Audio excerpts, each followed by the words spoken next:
Ilang araw nang hindi nakakain ng masarap na pagkain si Lin Liwan, kaya sinimulan niyang punuin ng pagkain ang kanyang bibig at mabilis na lumunok nang nasa mesa na ang mga pinggan. Pagkatapos kumain, sabay silang pumunta sa ospital para tingnan ang kalusugan ni Lin Liwan. Gayunpaman, ang resulta ay nagulat sa lahat. May mga halatang pasa sa katawan ni Lin Liwan, at ilang luha sa kanyang ari. Ito ay malinaw na siya ay sexual na inatake. Ilang beses ding tinamaan ng malakas ang ulo niya, na nasira ang kanyang nerbiyos at nagdulot ng pagbaba ng kanyang katalinuhan. Siya ngayon ay hilig na dumanas ng demensya. Mahirap sabihin kung gagaling siya, ngunit hindi ito malamang. Naawa si Guman sa katotohanan na si Lin Liwan ay sexual na inatake, ngunit si Gu Qinxiang ay masyadong nabigla upang tanggapin ito. Naisip niyang makipagdiborsyo, ngunit mamamatay si Lin Liwan kung iiwan niya ulit siya, dahil ayaw ng pamilya Lin na suportahan siya sa kondisyon niya ngayon. Siya ay ina ng kanyang mga anak kung tutuusin. Matapos mag-isip ng mahabang panahon, binitawan ni Gu Qinxiang ang ideya. Nagpasya siyang kumuha ng nurse na mag-aalaga kay Lin Liwan. At least hindi siya magiging homeless. Si Gu Qinxiang ay talagang nabigla pa, at hindi nagawang imaneho ang kanyang sasakyan, kaya si Qiaoya ay nagmamaneho sa kanila ng direkta sa istasyon ng pulisya. Bagamat ilantad nito ang kakilakilabot na karanasan ni Lin Liwan, hindi nila kayang payagan ang rapist na makatakas dito. Si Zhuang Tianman ay isang magandang bagong policewoman na nagtatrabaho sa police station na ito. Nang dumating ang grupo ni Guman, biglang kumislap ang kanyang mga mata, at tuwang-tuwang tumakbo sa kanila. Oy, ikaw ba si Goddess Go, o nanay ni Guning? Tanong ni Zhuang Tianman, bagamat nasa kanya na ang sagot. Tinawag muna niya si Guning bilang Goddess Go, ngunit binago ito kung hindi alam ni Guman kung sino ang tinutukoy niya. Naging policewoman si Zhuang Tianman, dahil malakas ang pakiramdam niya sa hustisya at gusto niyang protektahan ang mahihina mula sa karahasan. Gustong-gusto din niya ang martial arts, kaya labis niyang hinangaan si Guning pagkatapos manood ng mga video ng kanyang pagliligtas sa mga tao. Sa makatuwid, isa siya sa mga tapat na tagahanga ni Guning ngayon. Wala siyang pinalampas na balita tungkol kay Guning, at napanood din niya ang video ng opening ceremony ng Jade Beauty Jewelry. Napansin niya si Guman na nakatayo sa tabi ni Guning sa buong panahon, kaya naniniwala siya na si Guman ay dapat na ina ni Guning dahil sa magkahawig nilang mga mukha. Nagsilbing orihinal na host ang N0V3 Letera 0V para sa paglabas ng kabanatang ito sa N0V3LB1N. Mga ad ng Pub Future. Medyo nabahala si Guman nang tumingin si Zhuang Tianman ng diretso sa kanya gamit ang isang pares ng maningning na mga mata. Oo. Napakasaya kong makilala ka. Ang pangalan ko ay Zhuang Tianman, at isa akong malaking tagahanga ni Guning. Si Zhuang Tianman ay mas nasa sabik ngayon. Gayunpaman, hindi niya nakalimutan ang kanyang trabaho at nagtanong ng may pag-aalala sa isang iglap, maaari ba akong tumulong? Mabilis na nagbago ng tono si Zhuang Tianman, nagulat ito kay Guman, kaya ibinuka ni Qiaoya ang kanyang bibig sa oras na ito. Nagpunta kami dito para mag-report ng kaso. Nang marinig iyon, nagseryoso si Zhuang Tianman. Pakiusap sumunod po kayo sa akin. Pagkatapos nito, sinundan nila si Zhuang Tianman sa loob. Nang marinig ang nangyari kay Lin Liwan, galit na galit si Zhuang Tianman. Hindi na siya makapaghintay ng isang segundo para mahuli ang rapist at itapon ito sa bilangguan sa natitirang bahagi ng kanyang buhay. Dahil kamag-anak sila ni Guning, ni-record ni Zhuang Tianman ang kanilang account at ini-file ito. Iniulat din niya ito kay Liang Yubo na siyang direktor ng Public Security Bureau matapos ilabas ang grupo ni Guman. Si Liang Yubo, syempre, ay sineseryoso ito at nagpadala ng isang grupo ng mga pulis para imbestigahan ito. Pinauwi ni Qiaoya sina Gu Qinxiang at Lin Liwan, pagkatapos ay sumakay ng taxi papunta sa beauty salon kasama si Guman. Sa lungsod B. Dumating ang presidente ng technology company G ng Bansaway ng 1:50 PM kasama ang kanyang mga subordinate.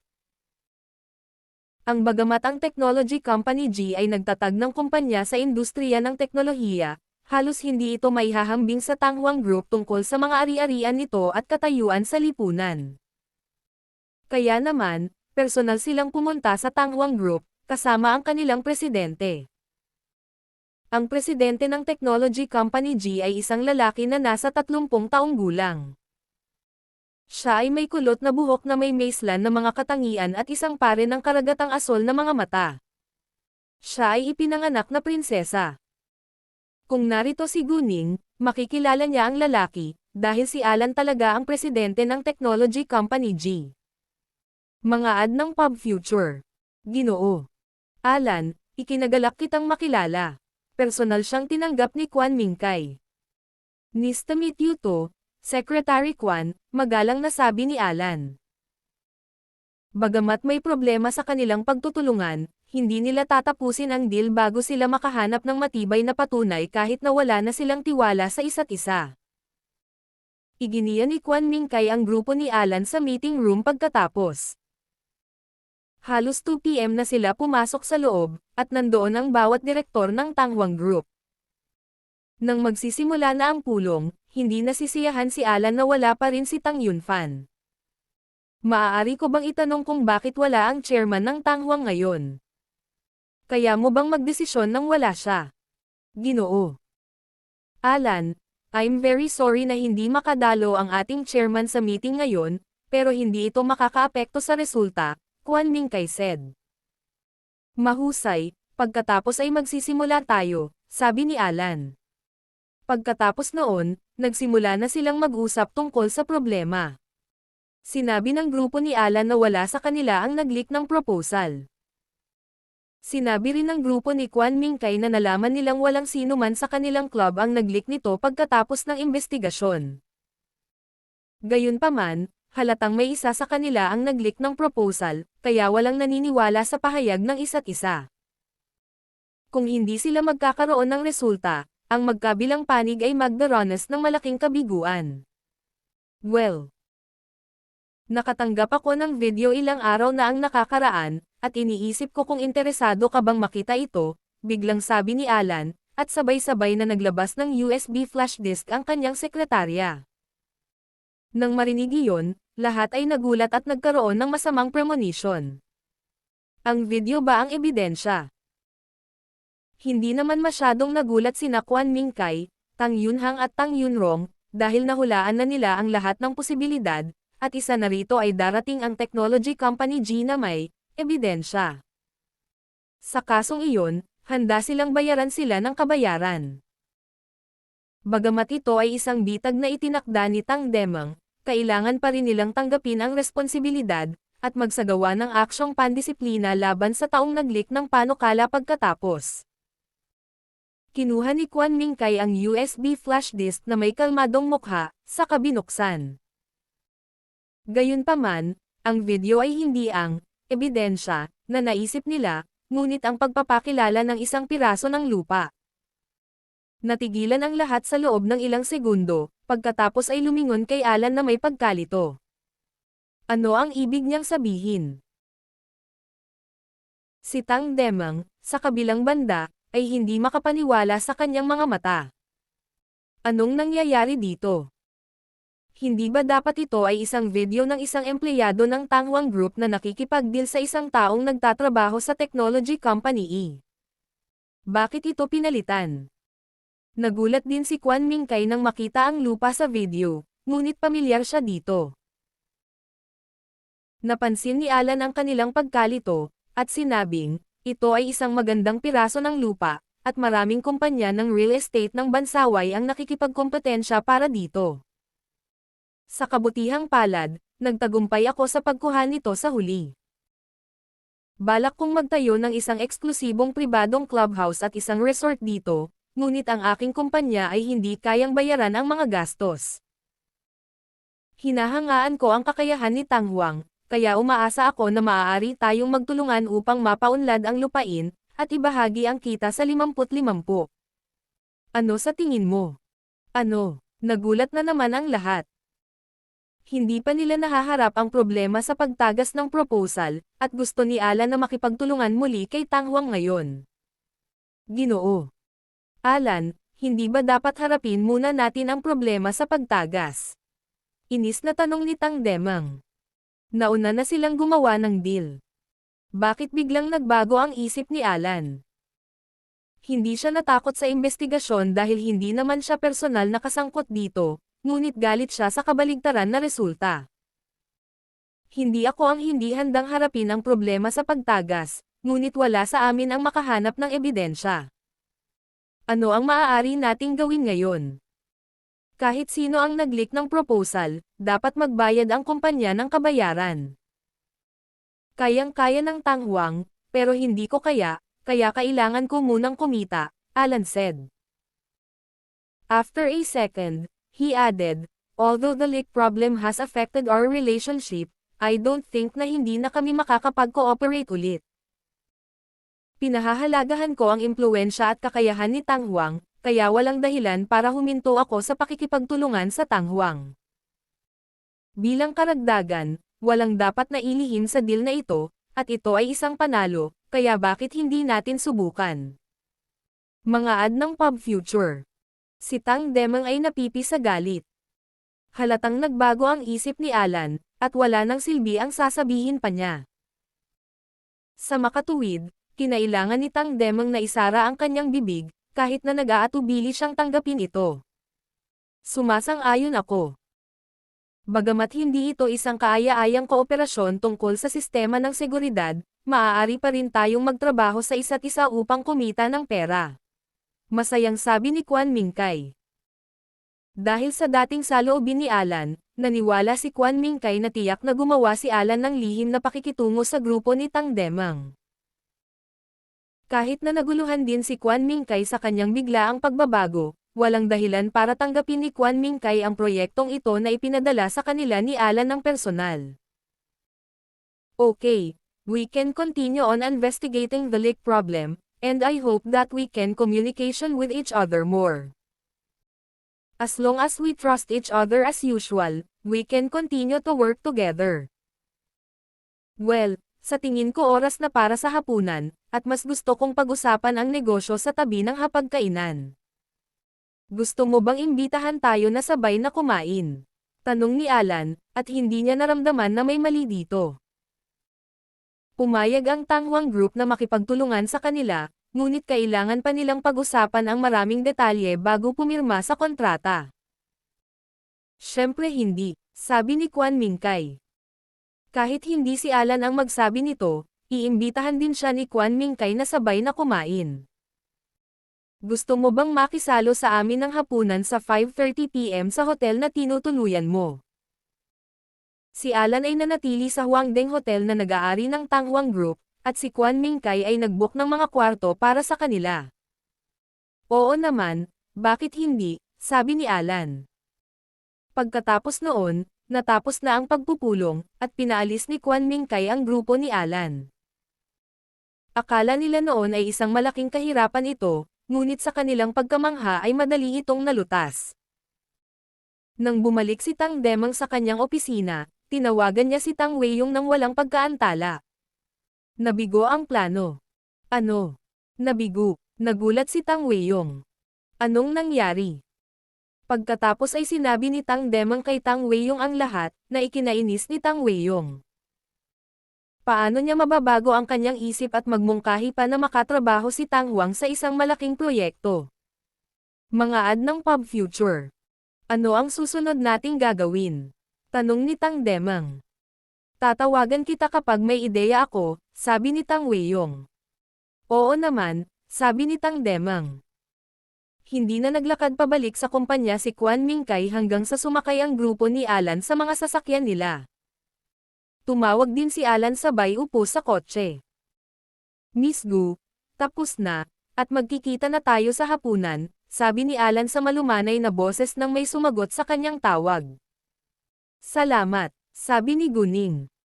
Ang taong sumagot sa tawag ni Alan ay eksaktong si Guning.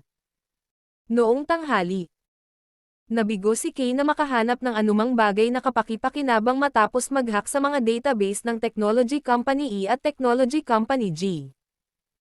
Kaya sinabi sa kanya ni Guning na alamin kung sino ang boss ng Technology Company G. Nagplano si Guning na maghanap ng clue mula sa boss nito, ngunit nagulat siya nang matuklasan niya ang boss ng Technology Company G ay si Alan. Kaya, tinawagan ni Guning si Bai Xiaoyan para sa numero ni Alan, pagkatapos ay tinawagan kaagad si Alan. Sa totoo lang, hindi masyadong pamilyar sina Guning at Alan, ngunit ilang beses na silang nagkita, kaya naisip niya na maaaring handang tulungan siya ni Alan. Alan, hi. Ito si Guning, sabi ni Guning nang sagutin ni Alan ang kanyang tawag. Miss Gu, nagulat ako nang matanggap ko ang iyong tawag. Nagsasabi ng totoo si Alan, dahil hindi sila nagkakasundo although nagkita na sila noon. Alan, tanggapin mo muna ang paghingi ko ng tawad, dahil nagsagawa ako ng investigasyon sa iyong kumpanya nang walang pahintulot mo. Hiningi ko kay Xiaoyan ang iyong numero pagkatapos kong malaman na ikaw ang boss ng Technology Company G, sabi ni Guning. The thing is, I have a close relationship with Tangwang Group and I have already heard the terrible news about the leak problem. Bagamat hindi ko alam kung aling kumpanya ang nag-leak ng impormasyon, ngunit sa palagay ay malamang na ito ay isang pamamaraan laban sa Tangwang Group. Nagulat si Alan nang marinig na may malapit na relasyon si Guning sa Tangwang Group, at ang problema sa pagtagas ay bahagi ng isang pakana laban dito. Dahil malapit na nauugnay si Guning sa Tangwang Group, hindi malaking bagay na alam niya ang problema sa pagtagas. Hindi rin naman na si Alan sa kanya dahil sa ginawa niyang secret investigation sa Technology Company G. Dagdag pa rito, naniniwala rin si Alan na maaaring ito ay isang pakana laban sa Tangwang Group. Bagamat hindi siya pamilyar kay Guning. At ilang beses pa lang niya itong nakilala. Labis niyang pinahahalagahan si Guning at mas pinili niyang makatrabaho si Guning sa halip na ang taong naglagay ng bitag na ito para sa Tangwang Group. Miss Gu, dahil kakampi ka sa Tangwang Group, handa akong tumulong. Isang technical staff member ng Tangwang Group ang nakipagpulong sa supervisor ng Technology Company E ng Privado. May bumaling sa aking nakatatandang kapatid para sa pakikipagtulungan sa video ng kanilang pagpupulong, kaya sigurado akong may isang taong nagtatrabaho sa Tangwang Group ang nag-leak ng panukala. Like what you've told me, it is a scheme, but I think that Tangwang Group should still pay us the compensation for our loss, Alan said. Siyempre dapat, sabi ni Guning. Sinabi ng tao na ang chairman ng Tangwang Group ay nahuli sa isang aksidente sa sasakyan at wala pa ring malay. Kaya nais nilang samantalahin ang pagkakataong ito upang pumili ng bagong chairman, dagdag ni Alan. Totoo. Ngunit hindi ito nangangahulugan na ang pamilya Tang ay hindi maaaring magpatakbo ng negosyo ng maayos kahit na ang chairman ng Tangwang Group ay walang malay sa ngayon. Hindi sinabi ni Guning ka. Alan na talagang maayos si Tang Yunfan. Nanood si Alan ng mga video tungkol kay Guning sa internet, at alam niyang hindi simple ang babaeng ito, kaya wala siyang balak na kumilos laban sa kanya. Sa pagkakataong iyon, nakipagkasundo siya kay Guning at ibinagsak ang problema sa pagtagas sa pulong. Mga ad ng Pub Future. Bukod dito, mayroon din siyang proyekto na kulang sa pamumuhunan sa ngayon, at ang Tangwang Group ang pinakamahusay na pagpipilian na mahahanap niya sa bawat aspeto. Kahit na hindi siya tawagan ni Guning, hindi niya masisira ang relasyon sa Tangwang Group. Iyon din ang dahilan kung bakit personal niyang pinuntahan ang Tangwang Group. Nakaon. Nasa Germany siya nang magkaroon ng problema sa leak, at ang kuya niya ang namamahala sa Technology Company G sa Bansaway. Kung hindi lang may nagsabi sa kanya tungkol sa hindi nararapat na ugali ng kanyang kuya, hindi rin niya malalaman. Pagkatapos, lumipad siya sa Country Y at pinigilan ang kanyang kuya sa susunod na hakbang. Kung ang kanyang kuya, sa halip na siya, ang bumisita sa Tangwang Group, ito ay magdulot ng masamang resulta sa pulong. Nang tawagan ni Guning si Alan, nakaalis na siya sa ospital, kaya hindi ito alam ni Tang Haifeng o ng grupo ni Tang Yunhang. Nagpa siya si Guning na sabihin sa kanila sa hapunan. Nagpunta si Guning upang maghanap ng mga tindahan para kina Cola Ine at Kuzi ngayong hapon kasama si Leng Xiaoteng. Bago iyon, sinabihan na ni Leng Xiaoteng ang isang tao na tulungan silang maghanap ng mga angkop na tindahan. Mga ad ng Pub Future. Bagamat si Ning Chiangkai ang ganap na namamahala sa medikal na kumpanya ngayon, hindi ibig sabihin na walang gagawin si Guning. Nasa kabisera si Ning Chiangkai, kaya hahaharapin ni Guning ang mga sangay sa CTB. Habang nasa daan, tinawagan ni Guning si Ning Chiangkai at tinanong siya kung kumusta ang lahat sa kabisera. Sinabi sa kanya ni Ning Chiangkai na maayos ang lahat, at parehong sikat sina Cola Ine at Kuzi.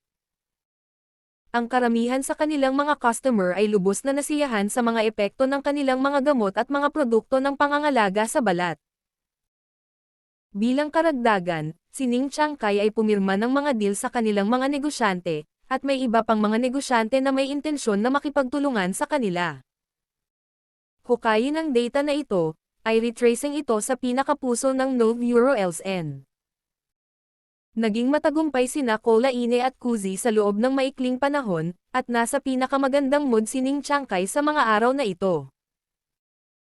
Sinabi ni Guning kay Ning Chiangkai na ipagpatuloy ang paggawa ng mga gamot at produkto ng pangangalaga sa balat, at pangasiwaan ang produksyon upang matiyak na ang mga ito ay may mataas na kalidad. Gayunpaman, bago ibinaba ni Guning ang tawag kay Ning Chiangkai, isang babae ang pumunta sa tindahan at sinabing ang Kuzi facial mask ay nagdulot ng pantal sa kanyang mukha. Nang marinig ang boses ng babae sa pamamagitan ng telepono, sinabihan ni Guning si Ning Chiangkai na huwag munang ibaba ang tawag, dahil gusto niya patungkol sa tindahan ng Kuzi sa kabisera. Ito ay isang nasa katanghaliang gulang na babae na may pantal sa kanyang mukha. Nagbihis siya na parang isang mayamang tao, kaya hindi ito maaaring blackmail, ngunit isang bitag. Paano ka magbebenta sa akin ng mga nakakapinsalang produkto ng pangangalaga sa balat? Tingnan mo ang mukha ko ngayon. Maayos naman ang mukha ko dati ang facial mask mo, pero ngayon natatakpan na ng pantal. Galit na sigaw ng babae kaso hindi siya marinig ng iba. Nang marinig ang kanyang boses, pinalibutan siya ng maraming tao sa tindahan, ngunit kakaunti sa kanila ang naniwala sa kanyang mga salita, dahil si Kuzi ay may magandang reputasyon sa mga customer. Posible na ang mga produkto ng skincare ng Kuzi ay hindi angkop para sa kanyang balat. Kahit na ang mga sikat na internasyonal na tatak ay hindi angkop para sa lahat. Bukod dito, maayos ang karamihan sa mga tao pagkatapos gamitin ang Kuzi. Ma'am, sigurado po ba kayo na facial mask ni Kuzi ang naging sanhi ng pantal sa mukha mo? Tanong ni Ning Chiangkai na may seryosong mukha. Kung hindi, hindi ako pupunta dito. Parang galit na galit ang babae.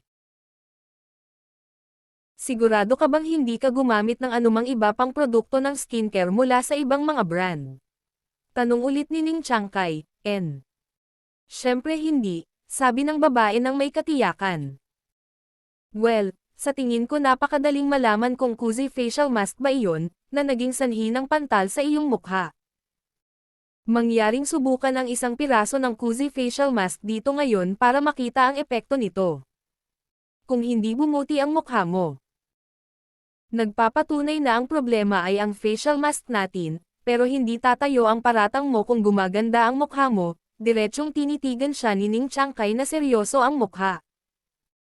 Nang marinig iyon, biglang sumili ang gulat sa mga mata ng babae, ngunit nakipagtalo pa rin siya. Paano kung lumala ang mukha ko o pumangit pa ng facial mask mo?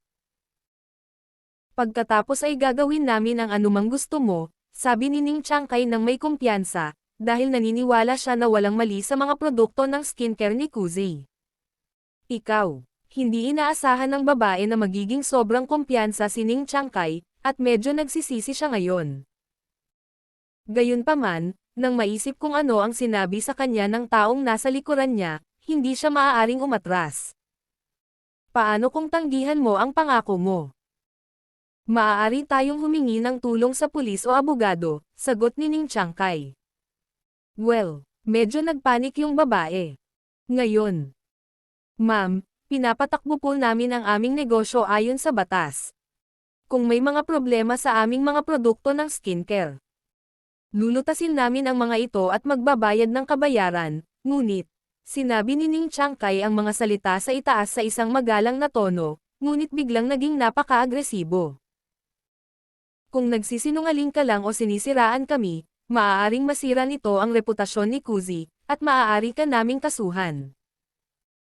Pagkarinig yun ay natakot ang babae, dahil akala niya ay hindi big deal iyon, ngunit maaari pala siyang dalhin sa korte. Well, she was in a great panic. Napansin lahat ng mga tao sa paligid niya ang hindi pangkaraniwang reaksyon niya.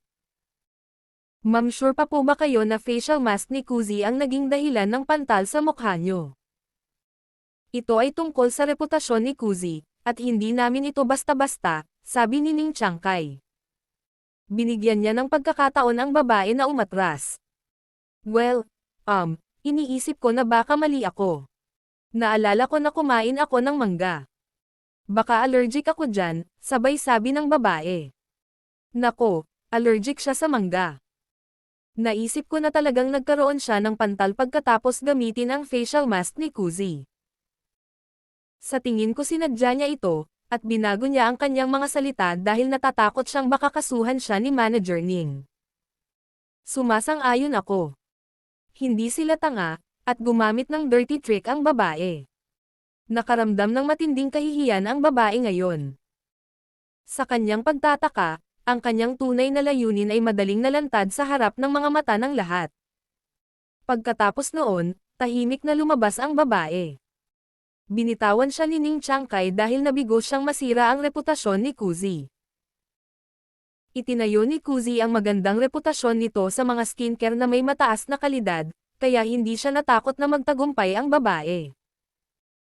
Sa tingin ko ang mga kapantay ay dapat nainggit kay Kuzi dahil ito ay napakapopular at kumikita. Ito ay isang napakaruming trick. Bueno, ang negosyo ay talagang isang larangan ng digmaan na walang usok. Boss, pinakawalan ko siya, sabi ni Ning Chiangkai kay Guning sa telepono. Magaling, nagawa mo ang isang mahusay na trabaho, sabi ni Guning.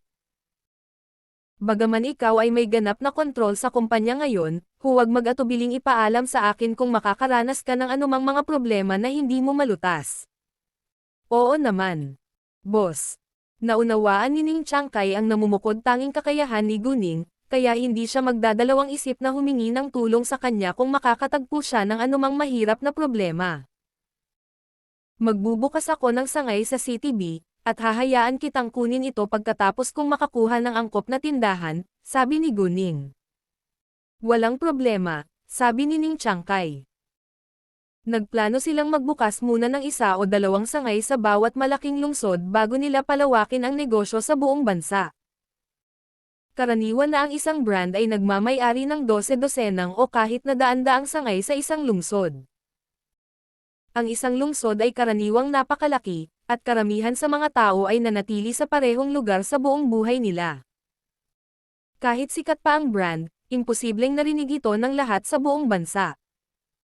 Bilang karagdagan, walang gustong bumili ng produkto na malayo sa kanyang tinitirhan. Gayunpaman, hindi magbubukas ng mga branch si Guning kahit saan, at sapat na ang humigit kumulang 20 branch sa CTB. 20 branch sa CTB ay hindi marami. Ngunit nagpasya silang makipagtulungan sa iba't ibang malalaking parmasya at beauty shop para makapaglagay sila ng mga gamot sa Kolaine kasama ng mga produkto ng skincare ng Kuzi sa kanilang mga ista. And, na isa ring mahalagang paraan may benta ang kanilang mga produkto. Sinuri ni Guning at Leng Xiaoteng ang ilang tindahan, at binili ni Guning ang isa sa mga ito na pinakanasiyahan niya. Bagamat mataas ang pamantayan ng mga tindahan, hindi mabibili lahat ni Guning ng sabay-sabay. Hindi magandang bagay na palawakin ang kanyang negosyo sa mabilis na bilis. Sa halip, determinado si Guning na gawin ito sa isang tuloy-tuloy na bilis. Pagkatapos, umalis na sila papuntang Huangdeng Hotel ng halos alas 5 na ng hapon.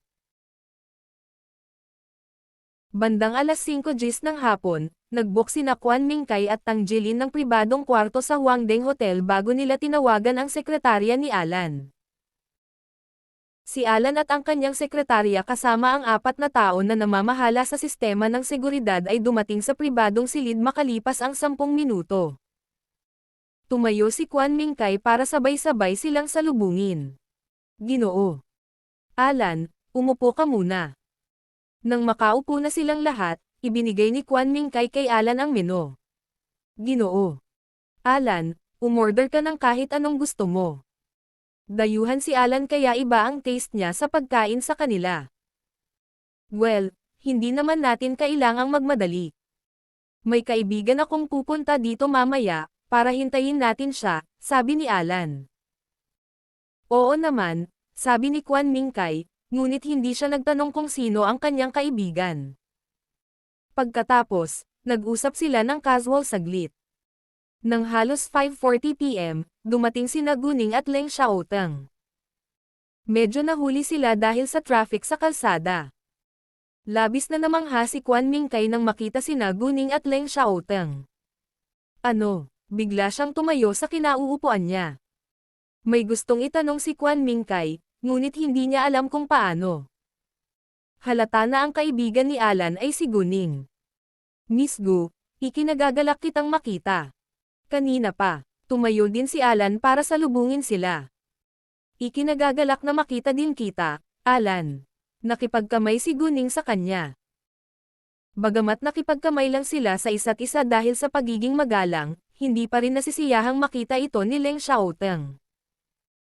Hayaan mo na si Guning, kahit si Alan ay nakaramdam ng kawalang kasiyahan sa kanya ni Leng Xiaoteng.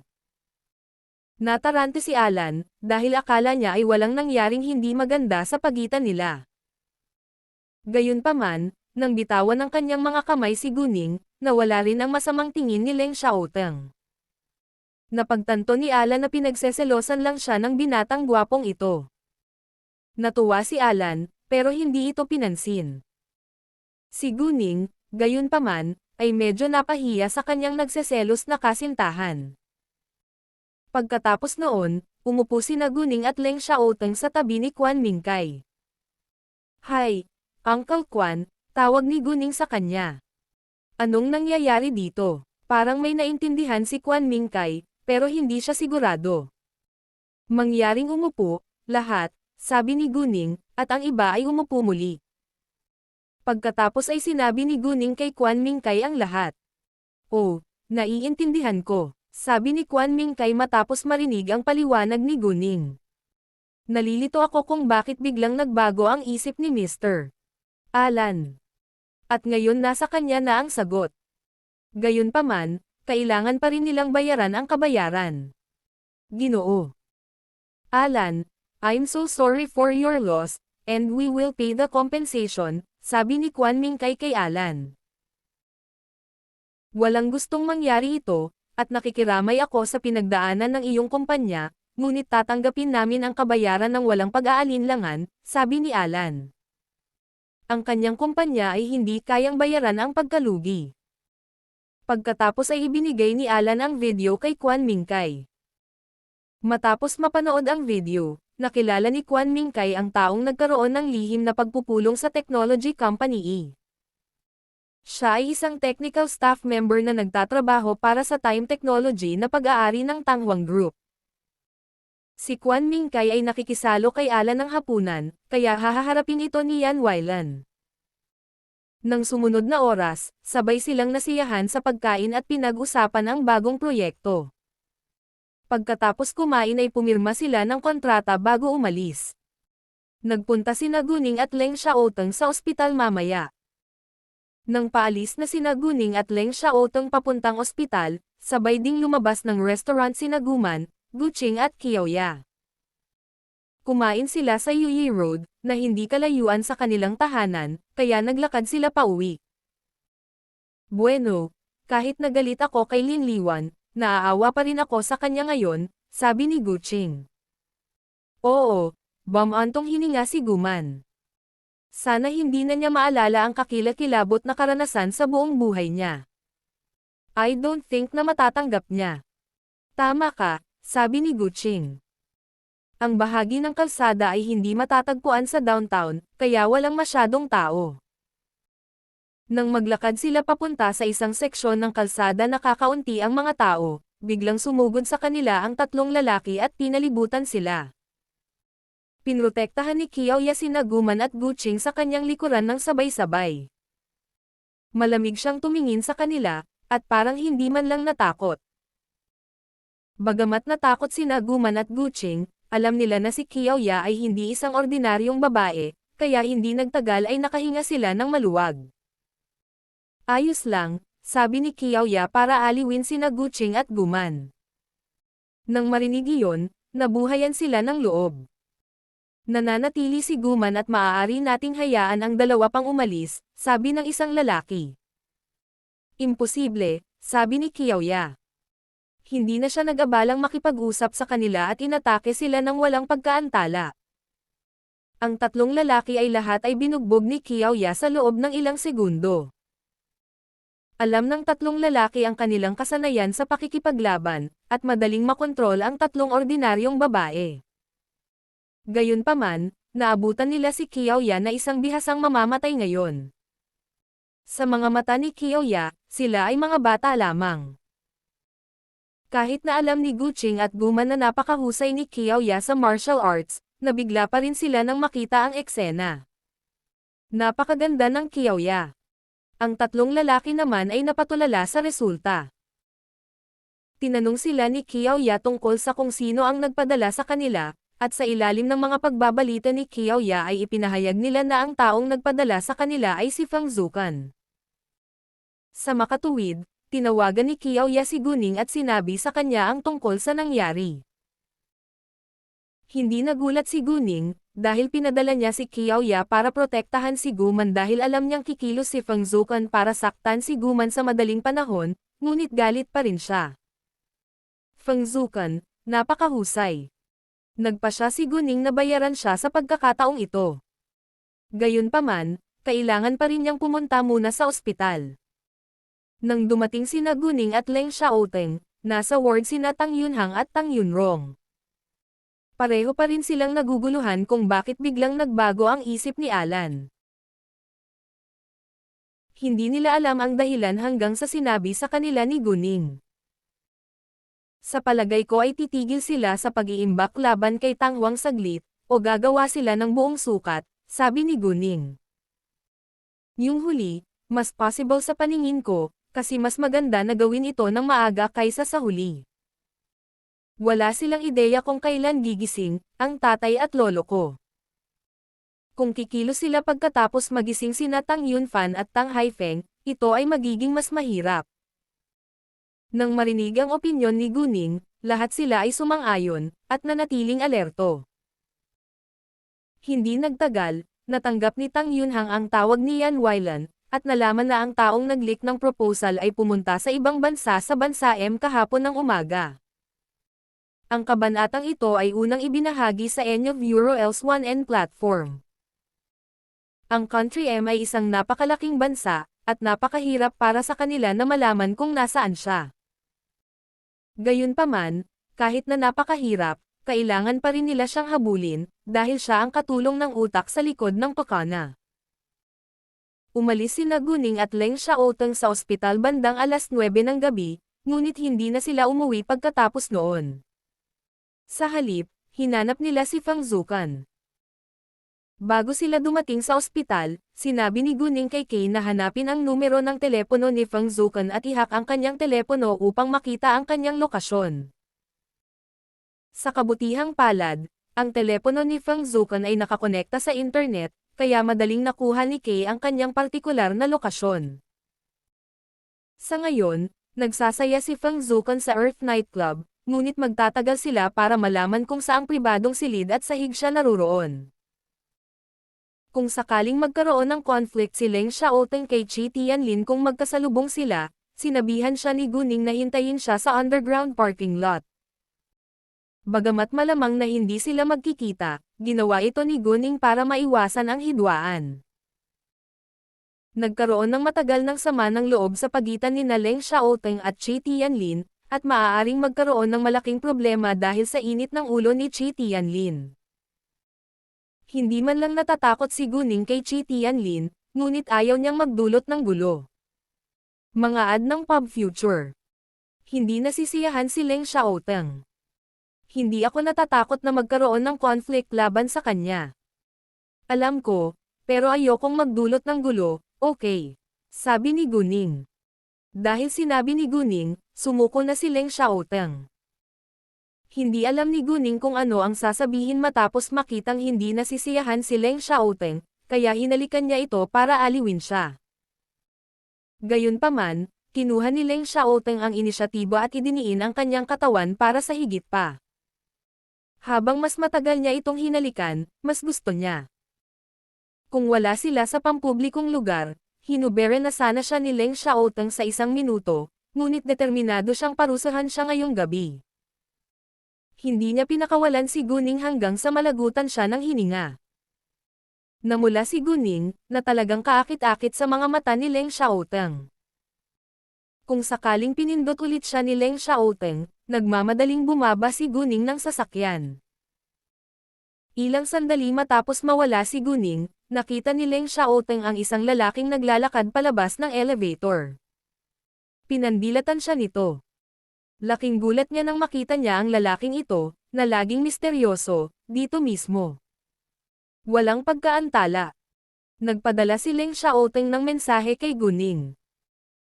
At sinabi sa kanya na kailangan niyang umalis para may mangyari, at makakauwi siya ng mag-isa kung hindi niya natanggap ang kanyang mensahe o tawag sa oras na siya ay tapos na. Naunawaan ni Guning na ito ay dapat na isang bagay na mahalaga, kaya sinabi niya sa kanya na mag-ingat. Hindi lumingon si Guning kay Chi Tianlin para humingi ng tulong, ngunit naghanap sa sahig ng mag-isa. Ipinapalagay niya na si Feng Zukan ay nasa sahig ng mga KTV room, kaya isa-isa niyang tiningnan ang mga kwarto. She had jade eyes after all, kaya hindi mahirap. Nasa 3 at 4 na palapag ang KTV rooms. Pumunta si Guning sa 3 palapag at ginamit ang kanyang jade eyes. Nakita niya ng sabay ang loob ng mga silid sa palapag na ito at sa 4 na palapag. Sa mga pribadong silid, mayroong iba't ibang uri ng mga tao na gumagawa ng iba't ibang mga bagay, tulad ng pagkanta, pag-inom, paglalaro, o kahit pakikipagtalik.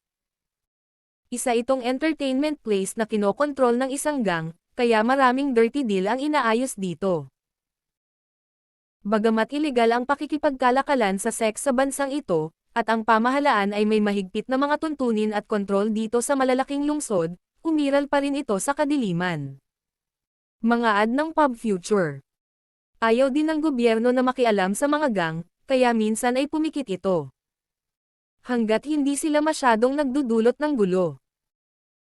Hindi iimbestigahan ng gobyerno ang kanilang mga clubhouse, na naging dahilan din kung bakit mas sikat ang mga clubhouse na iyon na kontrolado ng mga gang kaysa sa ibang legal na libangan.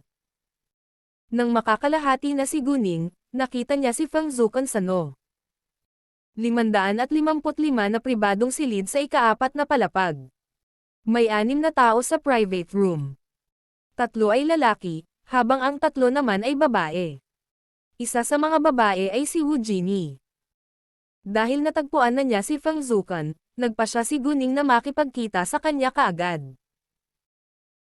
Gayunpaman, nang huminto ang elevator na papababa mula sa 4 na palapag sa 3 palapag, sinalubong ni Guning ang mga mata ni Chi Tianlin nang bumukas ang pinto, at pareho silang nagulat.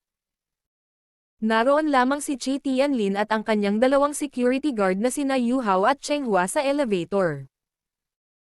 Nakilala ni na Yu Hao at Cheng Hua si Guning, at alam din nila na may relasyon ang babaeng ito sa kanila, kaya naging mabait sila sa kanya. Bakit ka nandito? Napakunot ang noo ni Chi Tianlin sa kawalan ng kasiyahan. Kanina pa niya hinihintay si Guning na makipagsugal sa kanya, ngunit hindi siya nito tinawag na pagkaraan ng mahabang panahon. Gayunpaman, ngayon ay nahuli niya itong nagsasaya dito. Pumasok si Guning sa elevator, at pinindot ang button para sa 4 na palapag. Nandito ako para mag-higanti. Mag-higanti. Tinaas ni Chi Tianlin ang kanyang kilay. Ibig bang sabihin ay magdudulot ka ng gulo dito? Kumunat ang noo ni Guning, dahil hindi niya alam kung paano sasagutin ang tanong na iyon. Hindi maiiwasan na maaari siyang magingay o kahit na mapinsala dito, ngunit hindi niya masabi iyon sa mukha ni Chen Lian, na magiging sanhi ng hamon sa kanyang kapangyarihan.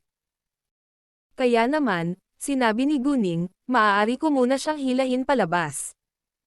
Pagkasabi nun, nakarating sila sa 4th floor. Well, bakit hindi ka pumunta sa gambling room pagkatapos ng iyong paghihiganti? Matutulungan kitang harapin ang gulo pagkatapos. Paano kung ganoon? Tanong ni Chi Tianlin sa nangingibabaw na tono.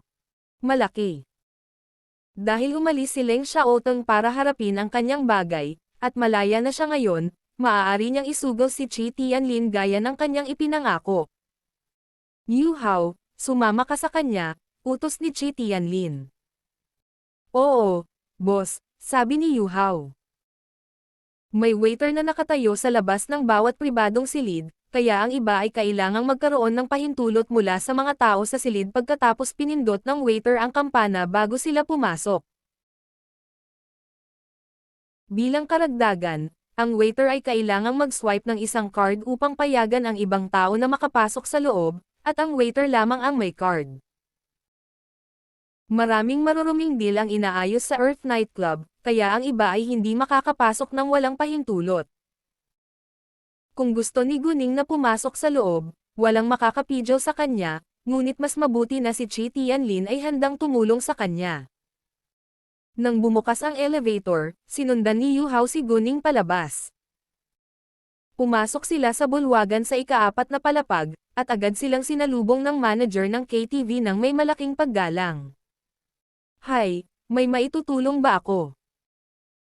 Bagamat bodyguard lang si Yu Hao, bodyguard siya ng boss nila, at nasa mataas na posisyon bilang senior management ng Kiringang, kaya dapat respetuhin siya ng manager.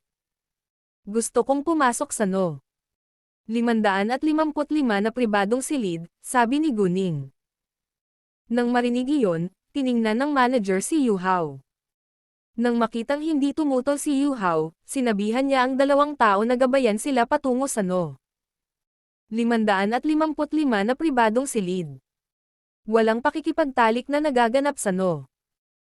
555 pribadong silid, ngunit ang mga lalaki at babae ay naghahalikan at humihipo sa loob.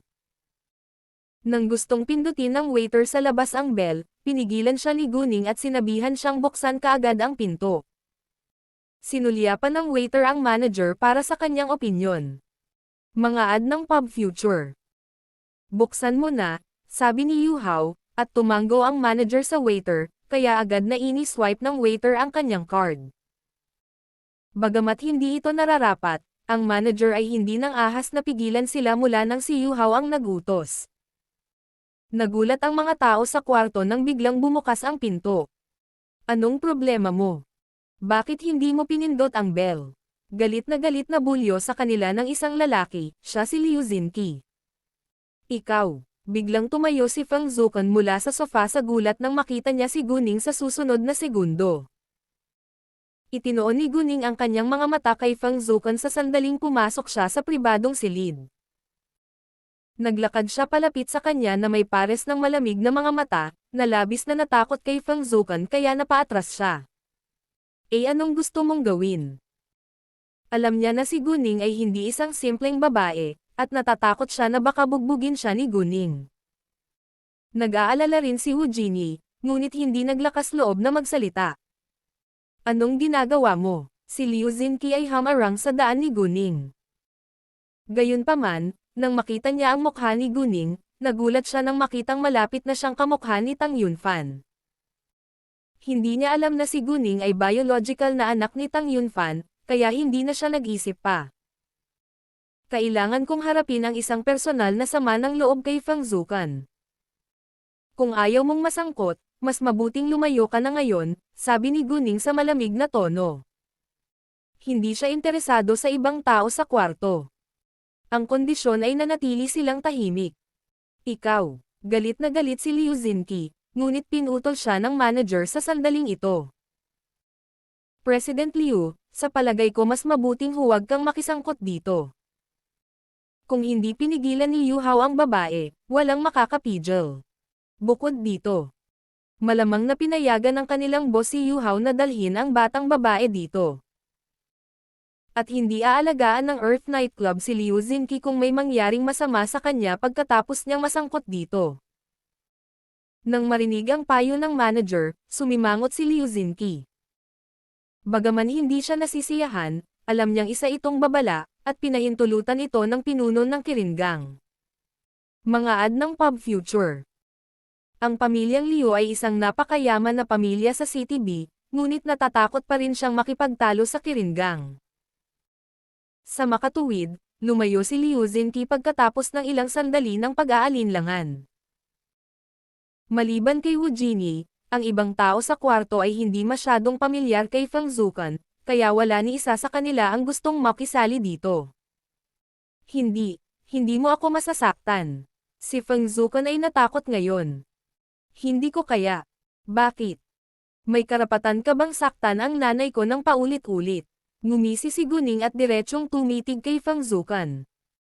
Nagulat si Feng Zukan na alam na ni Guning na nagplano siya laban kay Guman. Paano ito posible? Ang iba, bukod kay Wu Jini, ay nagulat din na paulit-ulit na sinaktan ni Feng Zukan ang isang babae.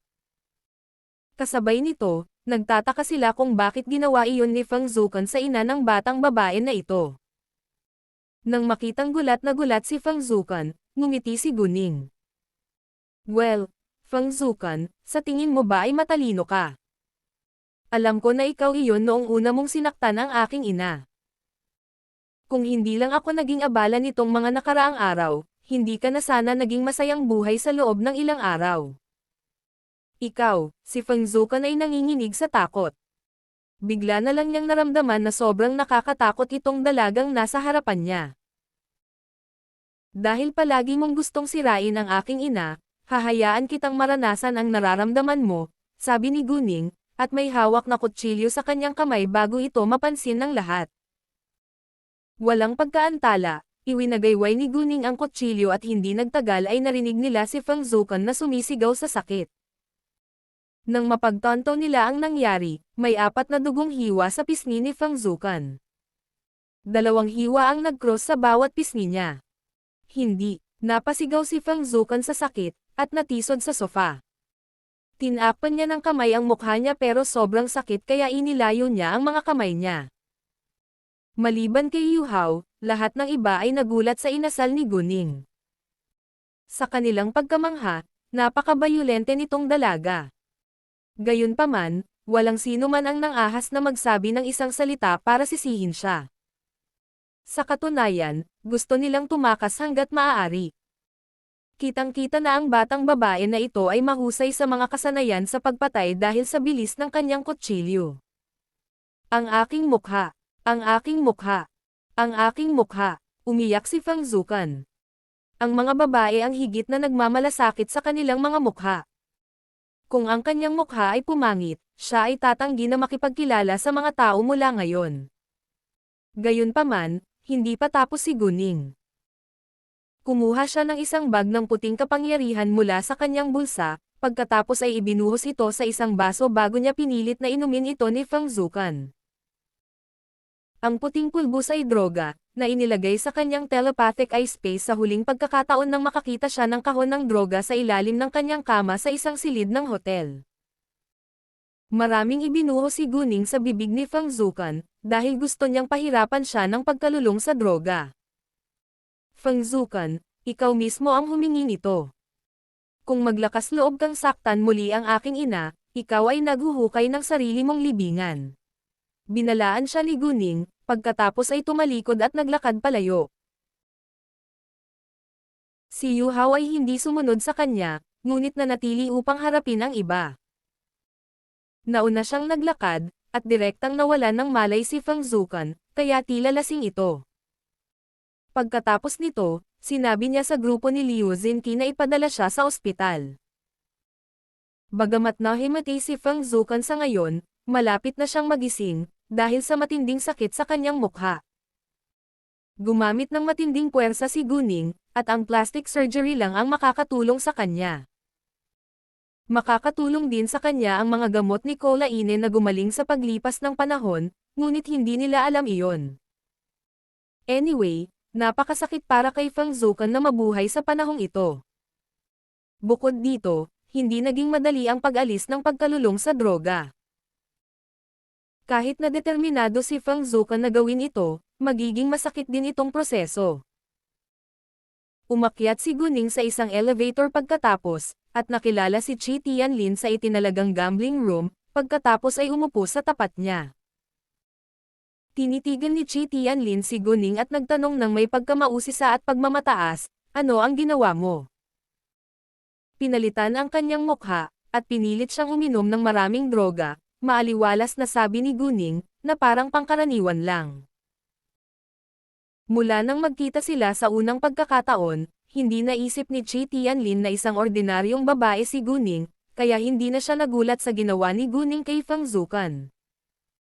Hindi na nagtanong pa si Chi Tianlin, at nagsimulang makipagsugal kay Guning. Sina Liu Zinqi at Wu Jinyi ay nagpadala kay Fang Zukan sa ospital ng magkasama. Dahil si Wu Jinyi ay mabuting kaibigan ni Fang Zukan, tinanong siya ni Liu Zinqi kung alam niya ang dahilan ng gulo ngayon. Mga ad ng Pub Future. Sinabi sa kanya ni Wu Jinyi ang lahat at namangha si Liu Zinqi nang marinig na ang babaeng nagngangalang Guning ay ang biolohikal na anak ni Tang Yunfan. Kinikilala ng lahat sa mataas na lipunan na si Tang Yunfan ay hindi kailanman nag-asawa o nagkaanak. Gayunpaman, bigla siyang nagkaroon ng anak na babae. Ngayon, naisip ni Liu Zinqi na si Guning ay malamang na isang love child. Si Fang Zukan ay nabaliw sa pag-ibig kay Tang Yunfan. Ito ay ganap na hindi katanggap-tanggap para sa kanya nang malaman niya na si Tang Yunfan ay may isang anak na babae at isang babae. Hindi siya papayag na makuha ng iba ang hindi niya kayang pag-aari. Sa makatuwid, nagplano siya laban kina Guman at Guning. Gayunpaman, walang ideya si Wu Jinyi kung ano ang ginawa ni Fang Zukan kina Guman at Guning. Matapos marinig iyon, si Liu Zinqi ay nagkaroon ng kaunting simpatiya para kay Fang Zukan, dahil siya mismo ang humingi nito.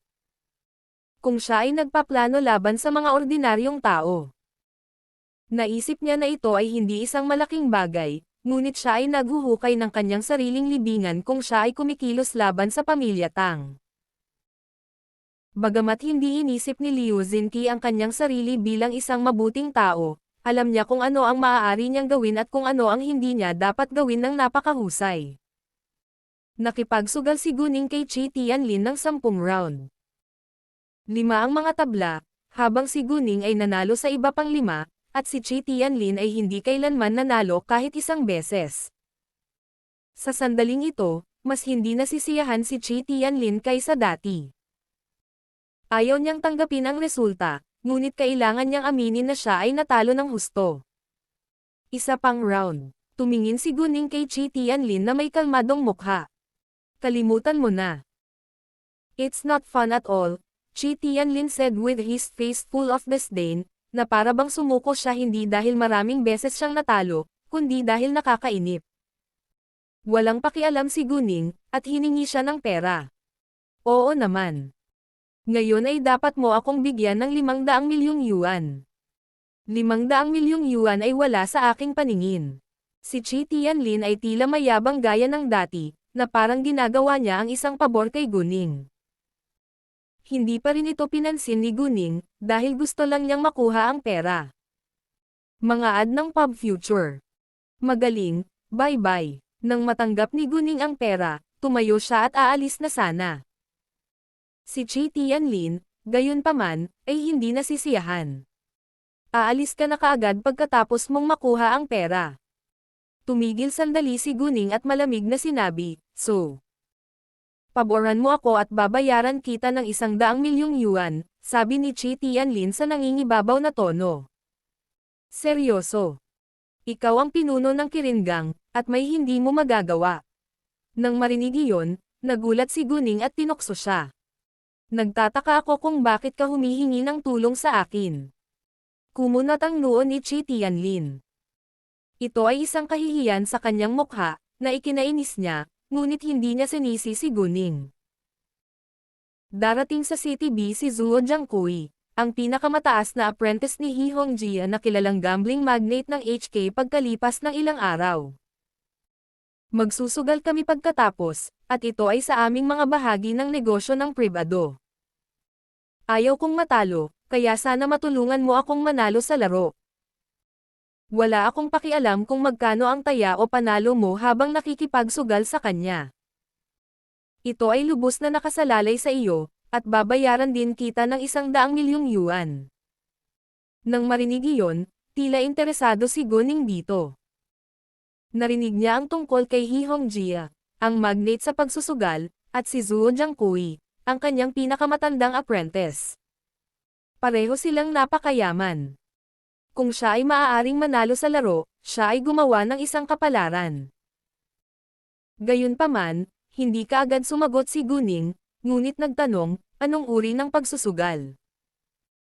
Alam ko lang kung paano maglaro ng dice, at hindi ako 100% tiwala na mananalo ako. Siya ay isang apprentice ng sugal magnate kung tutuusin. Hindi minamaliit ni Guning ang kanyang sarili, dahil maaari siyang magkaroon ng draw at least at imposibleng matalo siya, ngunit ayaw lang niyang mangako na mananalo siya ngayon. Ang dice ang pinakasikat na anyo ng pagsusugal ngayon, kaya halatang maglalaro tayo ng dice, sabi ni Chi Tianlin, pagkatapos ay puno ng panunuya ang kanyang boses. Confident ako na may 50% chance akong matalo siya. Hindi mo ako hinayaang manalo kahit isang beses, at ngayon sasabihin mo sa akin na hindi ka kumpiyansa. Naisip ni Chi Tianlin na muli siyang pinahiya ng mga salita ni Guning. Paano kung mawala ako? Tanong ni Guning. Nag-isip sandali si Chi Tianlin, pagkatapos ay nagkaroon ng ideya. Kung matatalo ka, kailangan mong magtrabaho para sa akin ng 1 taon. Nang marinig iyon, hindi nasisiyahan si Guning. Sa tingin ko, hindi ito makatarungan.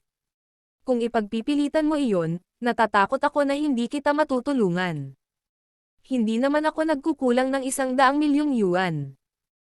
Kahit na hindi iniisip ni Guning na matatalo siya, hindi niya gusto ang hindi patas na deal. Nang marinig iyon, sumimangot si Chi Tianlin, ngunit alam niyang hindi pipi si Guning, kaya nagbago ang isip niya. Bueno, ang mga hayop ay nabubuhay sa mga panganib, at hindi mo maaaring kunin ang lahat ng mga hayop ng mag-isa. Kung matalo ka, hindi mo makukuha ang award at dapat mong bayaran ang perang nawala sa iyo. Paano iyon? Kawili-wili, nakangiti si Guning. Sa tingin mo ba pinagsasamantalahan kita? Hindi ako yung taong susugal sa kanya. Ikaw ang humihingi ng pabor sa akin. Matalo man ako, hindi makatwiran na gusto mo ako ang bahala sa resulta para sa'yo. Hindi pumayag si Guning na tumanggap ng hindi patas na kasunduan. Muling sumimangot si Chi Tianlin, ngunit naisip niyang may katuturan ang mga salita ni Guning, kaya nakipagkompromiso siya. Kahit na manalo ka man o matalo, babayaran kita ng 100,000,000 yuan, ngunit ikaw mismo ang dapat magdala ng resulta ng pagsusugal sa kanya. Paano iyon? Mukhang maganda. Bagamat nasa kalamangan pa rin si Chi Tianlin, sinang-ayunan ito ni Guning dahil sa tingin niya ay katanggap-tanggap ito.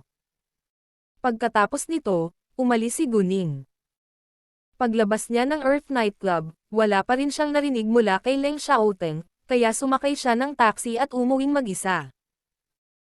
Gusto niyang magpadala sa kanya ng mensahe, ngunit natakot siya na baka maistorbo siya nito, kaya sumuko siya. Kasabay nito, sa sandaling dumating si Liu Zinqi sa ospital kasama si Feng Zukan, nagising si Feng Zukan sa matinding sakit. Siya ay nasa isang kakilakilabot na kondisyon ngayon, at patuloy na pinagpapawisan, nanginginig at nagsusuka, ng mga sintomas ng pag-withdraw. Ang hindi kasiya siyang mental at pisikal na epekto na dulot ng mga sugat sa kanyang mukha at mga gamot ay nagpahirap kay Feng Zukan. Sa sandaling ito, naramdaman ni Feng Zukan na siya ay nakatira sa impyerno, at naghihirap na magpakamatay para mawala ang sakit. Maging ang ilang lalaking doktor ay nabigong makontrol siya, kaya kinailangan nilang turuan siya ng pampakalma. Gayunpaman, labis na nalulumbay si Feng Zukan sa droga, kaya hindi talaga nasusukat ang gamot na pampakalma, ngunit kahit papaano ay nakontrol na siya ng mga lalaking doktor. Mga ad ng Pub Future. Walang gamot para sa pagkalulong sa droga. Maaari lamang siyang magpatuloy sa paggamit ng droga o alisin ito. Kaya naman, ang tanging magagawa na lang ng mga doktor ay gamutin ang mga sugat sa kanyang mukha. Matapos gamutin ng mabuti ang mga sugat, itinulak si Feng Zukan sa isang VIP ward. Hindi nagtagal, binisita siya ng nakatatandang hipag ni Feng Zukan na si Lu Chuting at nakababatang hipag na si Tung Wen. Tinawagan ni Wu Jinyi si Lu Chuting at sinabihan lang siyang pumunta, ngunit hindi sinasadyang nalagay ito ni Lu Chuting sa speaker, kaya narinig din ito ni Tung Wen na nakaupo sa tabi niya. Saksihan ang simula ng salaysay na ito, streaming mula sa Nove Euro LSN. Bagamat hindi magkasundo sina Tung Wen at Feng Zukan, sila ay isang pamilya kung tutuusin. Nang pumasok sina Lu Chuting at Tung Wen sa ward, nakita nila si Feng Zukan na nakatali sa kama. Patuloy siyang gumagalaw at nagpupumiglas. Pero nababalot ng gauze bandage ang mukha niya at tinakpan din ng tape ang bibig niya para hindi siya makasigaw. Kung siya ay sumigaw ay makakaapekto ito sa mga sugat sa kanyang pisngi, na magiging sanhi ng pag-crack ng sugat at mas malala. Anong nangyari? Parehong natakot sina Lu Chuting at Tung Wen sa eksena. Hindi sinabi ni Wu Jinyi sa kanila ang maraming detalye sa telepono, ngunit sinabi lang sa kanila na si Feng Zukan ay nasugatan at nasa ospital ngayon. Hindi nila alam kung gaano ito kaseryoso, ngunit ang eksenang nasa harapan nila ay sobrang nakakakilabot. Ginawa ito ni Guning. Pinapangit niya ang mukha ni Zukan at pinilit pa siyang uminom ng isang baso ng droga, sabi ni Wu Jinyi. Ano? How dare that bitch do that to Zukan? Si Lu Chuting ay namangha at nabaliw. Nang marinig iyon, sumimangot si Liu Zinqi, at isang dampi ng pang-aalipusta ang sumilay sa kanyang mga mata. Gayunpaman, para sa kapakanan ng kanyang negosyo sa pamilya Fang, pinaalalahanan niya si Lu Chuting bilang kabaitan. Ginang. Fang, hindi ko akalain na ang babae ay isang taong pwede mong guguluhin. Natulala si Lu Chuting sa isang segundo. Alam niya na hindi simple si Guning, ngunit ang isang hanggal na babae na kasing yabang niya ay hindi gustong umamin. Ano ngayon? Isa lang siyang bastard. Well, si Liu Zinqi ay nagbigay ng mapanoksong ngiti. Nakikita mo ngayon kung ano ang nangyari kay Zukan, kaya dapat mong malaman na mas mabuting layuan mo siya. Mga ad ng Pub Future. Hindi niya inaasahan na si Lu Chuting ay kasing tanga ni Feng Zukan. Nang marinig iyon, itinikom ni Lu Chuting ang kanyang bibig. Sino si Guning? She's so bold, curiosity na tanong ni Tung Wen. Hindi siya nakaramdam ng galit dahil sa nasugatan lang ni Guning si Feng Zukan. Sa halip, labis niyang hinangaan ang katapangan ni Guning. Naunawaan niya na si Guning. Si Feng Zukan ay maaaring gumawa ng isang bagay na hindi kasiya siya noon pa man para saktan ng babae si Feng Zukan ng walang awa, kilalang kilala niya ang personalidad ni Feng Zukan. At iniinis na ni Feng Zukan ang maraming tao sa karaniwang mga tao. Araw. Siya ay anak ni Tang Yunfan, sabi ni Wu Jinyi. Ano? Nang marinig iyon, nagulat si Tung Wen. Hindi pa ba nakapag-asawa si Tang Yunfan o nagkaanak? Kung totoo ito, alam na niya ngayon ang sama ng loob sa pagitan ni Guning at Feng Zukan. Maaaring may ginawa si Feng Zukan para saktan si Guning, pagkatapos ay naghiganti si Guning. Si Tang Yunfan ay hindi pa nag-asawa o nagkaroon ng unang mga anak, at siya ay isang bastard. Galit na sabi ni Lu Chuting. Mukhang masama na magkaroon ng anak si Tang Yunfan nang hindi nagpakasal. Talagang may ideya siya kay Feng Zukan. Chuting, mind your language. Sa palagay ko ay walang mali sa katotohanang si Tang Yunfan ay may anak na babae nang hindi nagpakasal. Bakit kailangan mong tawaging bastard ang babae? Sa tingin mo ba maaari mong guluhin ang pamilya Tang? Pinuna ni Tongwen si Lu Chuting. Siya ay lubos na nadismaya sa kanilang dalawang hipag, dahil pareho silang mga hanggal na babae na naghuhukay ng kanilang sariling libingan. Ikaw, si Lu Chuting ay hindi nasisiyahan, ngunit kailangan niyang aminin na tama si Tongwen. Gayunpaman, hindi madaling makawala ang maliit na aso. Kailangan kong humingi ng hustisya para kay Zukan. Sa tingin ko si Fang Zukan mismo ang humiling nito. Dapat tayong makaramdam ng swerte na hinayaan tayo ng pamilyang Tang na makatakas sa ginawa niya, sabi ni Tongwen at itinuro ang katotohanan. Tongwen, paano mo nasasabi yan? Si Zukan ay miyembro ng aming pamilya. Paano ka makakampi sa isang tagalabas laban sa kanya? Sinisi ni Lu Chuting si Tongwen. Lu Chuting, tulala ka ba o ano? Kasalanan ni Fang Zukan sa simula pa lang. Halos gustong sampelan ni Tongwen ang mukha ni Lu Chuting para magising siya. Ikaw, hindi alam ni Lu Chuting kung ano ang sasabihin ngayon, dahil alam niyang tama si Tongwen. Ginang. Fang, I think you better control yourself, or the whole Fang family will be involved in trouble because of you. Wala kang alam sa nangyari, at gusto mong humingi ng hustisya. Hindi banggitin na wala kang gustong makipag-away sa pamilya. Tang, mas mabuting lumayo ka rin kay Guning. Dapat mong malaman ang espesyal na relasyon ni Guning sa Kiringang. Kung nang-ahas siyang saktan si Fang Zukan sa Earth Nightclub na pag-aari ng Kiringang, malamang na pinayagan siya ng senior management ng Kiringang na gawin iyon, sabi ni Liu Zinqi. Natakot si Liu Zinqi kay Guning ngayon pagkatapos sabihin ni Wu Jinyi sa kanya iyon. Naramdaman niya na hindi simple ang babaeng ito. Gayunpaman, hindi susuko si Fang Zukan kahit alam niyang hindi simple si Guning. Sa makatuwid, hinuhukay niya lamang ang kanyang sariling libingan, at walang makakapidyo sa kanya. Sa wakas ay napagtanto ni Lu Chuting kung gaano ito kaseryoso, at hindi nang ahas na magsalita pa. Jesus, hindi siya kapanipaniwala. Nagulat si Tongwen. Narinig kong sinabi ni Guning na maraming beses nang nagplano si Fang Zukan laban sa kanyang ina, na siyang dahilan kung bakit siya galit na galit. Sa palagay ko ay hindi pa alam ng pamilyang Tang ang tungkol dito, kung hindi ay gumawa sila ng aksyon. Dahil nandito kayong dalawa, pwede na akong umalis. Oh, nabayaran ko na ang mga medikal na bayarin, sabi ni Liu Zinqi, pagkatapos ay umalis ka agad. Inimbitahan niya si Fang Zukan na makipagsaya sa kanya, kaya medyo nakonsensya siya at binayaran ang bayad para sa kanya.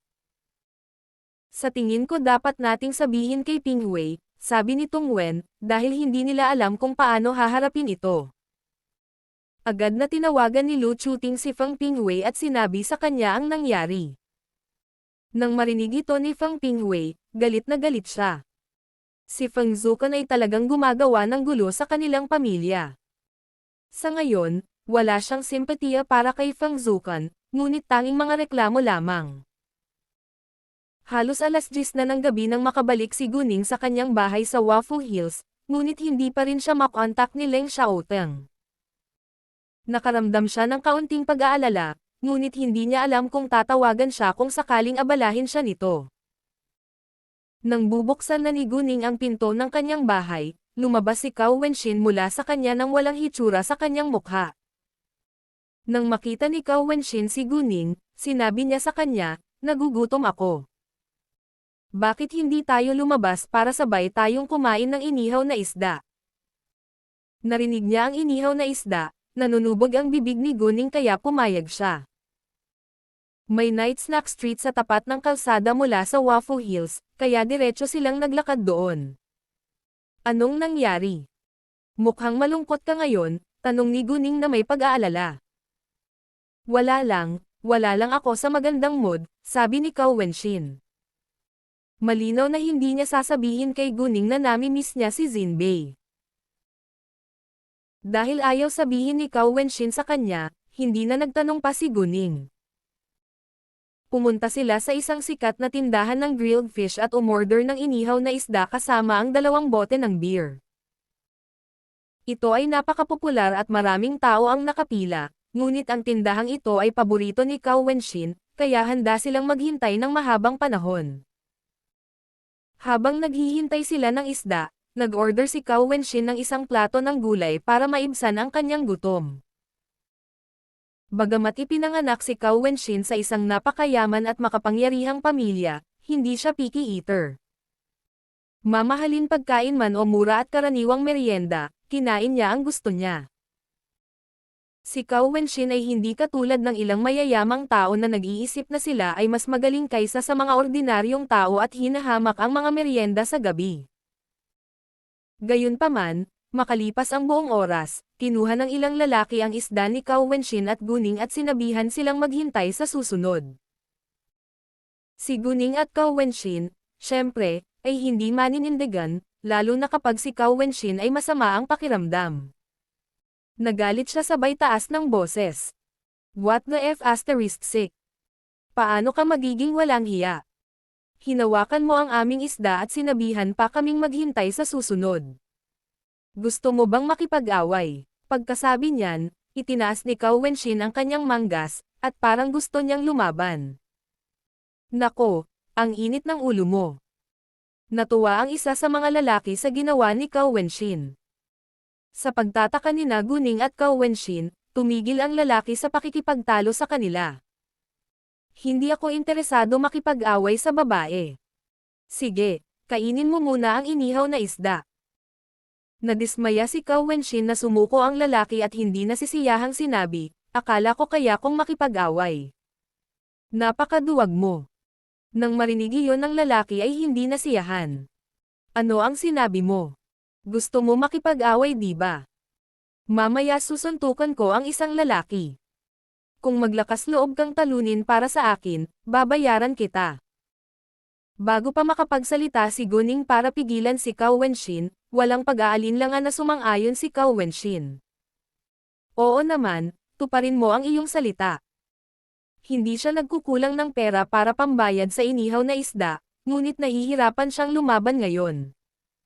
Wenxin. Tumingin si Guning kay Cao Wenxin. Halata namang hindi siya sumang-ayon. Nang marinig ang boses ni Guning, napagtanto din ni Cao Wenxin na hindi ito nararapat, kaya sinabi niya, bueno, kalimutan mo na ito. Pagkatapos nun, umupo na siya. Ang ilang mga lalaki ay hindi pa nagsasalita, at ang inihaw na isda ay inilagay pa rin sa mesa ni Guning at Cao Wenxin. Nakakatuwa naman na tinawag ako ni Qiao Guanxiang na ahente ng isang sikat na mga awit para humiram ng pera. Sabi ng lalaking nakipagtalo lang kay Cao Wenxin. Mga ad ng pub future. Qiao Guanxiang. Hindi ba siya ang ex-boyfriend ni Xia Yichu? Napaisip si Guning sa kanyang sarili, ngunit walang sinabi.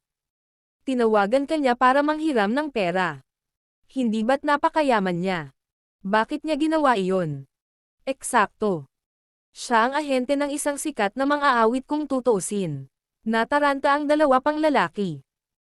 Sinabi niya sa akin na nasugatan ang singer, at hindi marunong kumanta, kaya hindi sila kumikita. Ang masama pa, kailangan din nilang magbayad ng liquidated damages para doon sa mga deal na pinirmahan nila noon, the man said. Well, I don't think that he can become poor overnight just because of that. Mayroon siyang ilang milyong yuan man lang. Sumasang-ayon ako.